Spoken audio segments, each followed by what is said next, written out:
अस्सलाम वालेकुम।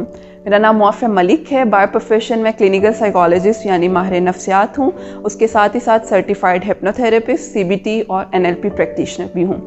Child abuse की अगर हम बात करें तो बच्चों की हिफाजत की ज़िम्मेदारी हम सबका फ़र्ज़ है, लेकिन आजकल के दौर में चाइल्ड अब्यूज़ की रेशो बहुत ज़्यादा बढ़ती जा रही है, जिसकी वजह से बच्चों की ज़िंदगी का हर पहलू मुतासिर होता है, ना सिर्फ बचपन में बल्कि लेटर ऑन एडल्टहुड में भी।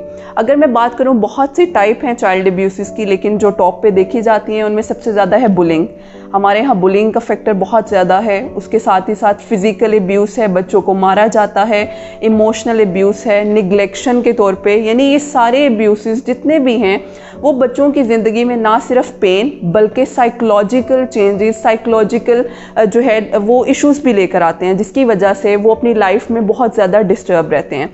और एक थेरेपिस्ट मदद करता है चाइल्ड अब्यूज़र्स को सर्वाइव करने में, उनके चैलेंजेस को फेस करवाने में और उसके साथ ही साथ उनके सिम्टम्स को एड्रेस करने में। Thank you so much.